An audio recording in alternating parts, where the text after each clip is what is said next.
Bonjour à tous, bienvenue sur BBI Boss Business Interview, le rendez-vous des acteurs économiques à impact positif dédié aux chefs d'entreprise.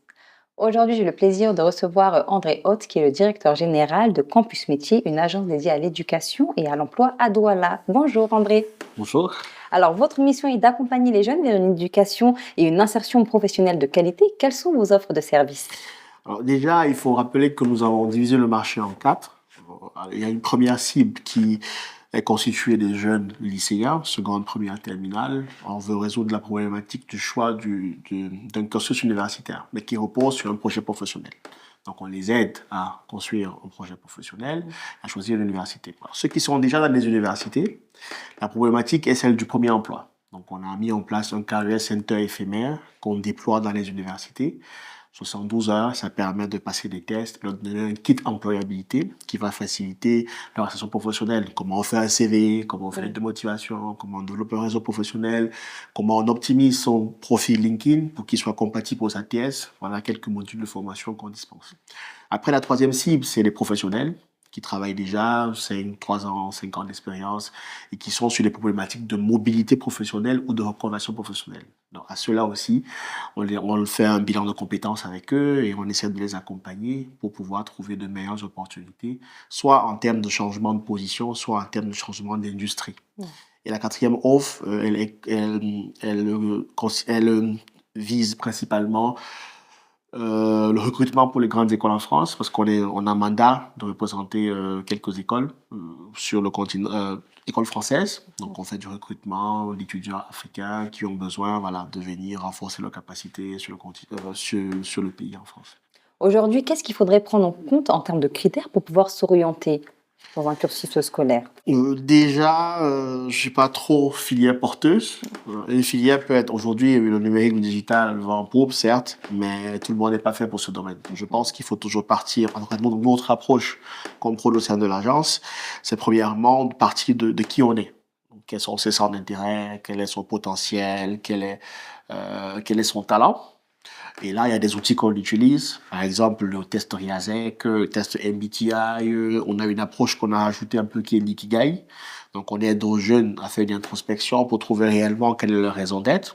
Maintenant, la problématique est, une fois qu'on a fait ce bilan de compétences, quelle est la projection métier? Parce que ce que les jeunes font aujourd'hui, c'est qu'ils choisissent un parcours universitaire avant de se dire, OK, le papier que je suis en train de recevoir, le diplôme que je suis en train de recevoir, finalement, c'est pour faire quoi? Or, c'est une question qu'on doit se poser en amont pour dire, OK, qu'est-ce que je vise dans 3 ans, dans 5 ans, dans 10 ans? OK, et quel est le parcours qui va me conduire à atteindre cet objectif que je me suis fixé? Donc, on part des centres d'intérêt, on fait une projection sur le projet professionnel, puis maintenant, on construit un parcours universitaire. Et pour dire, on ne forme pas qu'à l'université, mais c'est aussi des certifications professionnelles, c'est aussi des MOOC, qui sont des espaces où on peut se former en ligne gratuitement. Et ça permet d'avoir de la valeur, d'avoir une valeur ajoutée, et demain qu'on pourra vendre sur le marché de l'emploi, voilà, de façon à être valorisé, être épanoui. Donc c'est vrai que le système éducatif aujourd'hui continue d'affronter plusieurs réalités, plusieurs défis. Selon vous, aujourd'hui, quels seraient les principaux obstacles que les jeunes diplômés rencontrent pour trouver un emploi?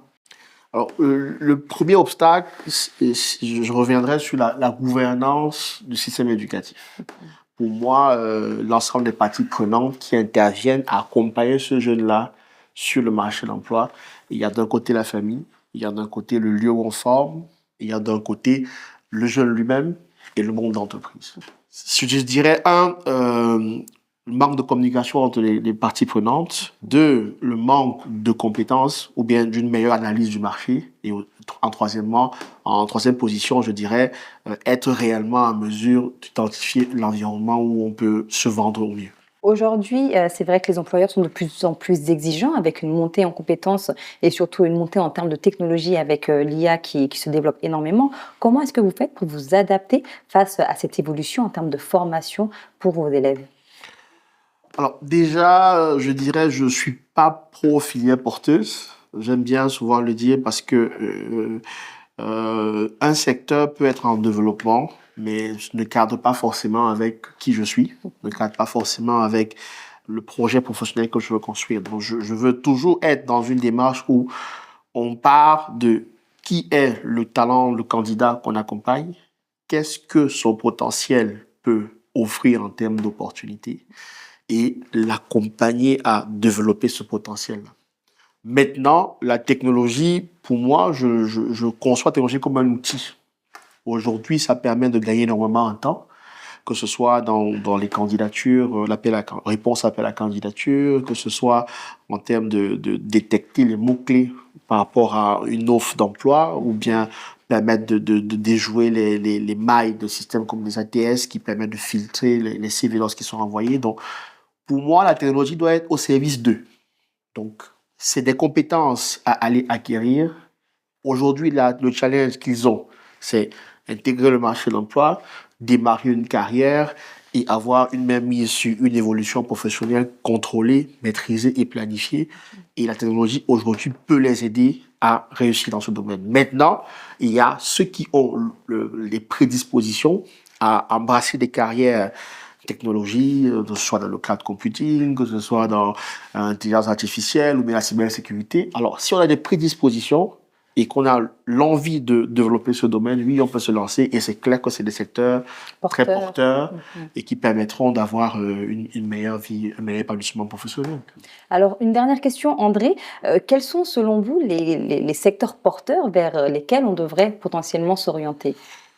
Oh, c'est un porteur, je dirais, d'entrée de jeu, l'IA. Aujourd'hui, tout ce qui est intelligence artificielle est vraiment... ça, c'est une étude qui a été réalisée par la World Economic Forum en 2020 et qui, justement, ressortait les métiers les plus demandés et intelligence artificielle.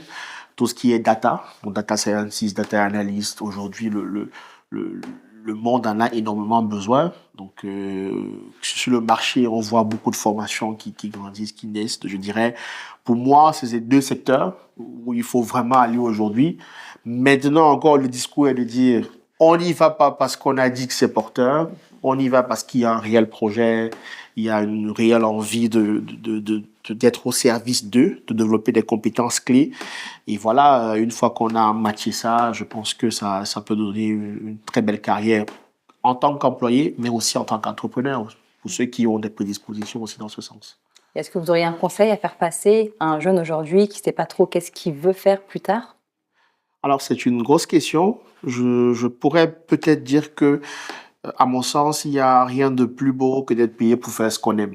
Savoir que ce qu'on fait apporte du sens. Je pense qu'il faut faire un métier où on est épanoui, où on est utile et qui a vraiment du sens. Merci André. Je rappelle que vous êtes directeur général du campus métier depuis août 2022. Merci à vous d'avoir regardé cette interview jusqu'à la fin et je vous dis à très vite pour une nouvelle émission de BBI.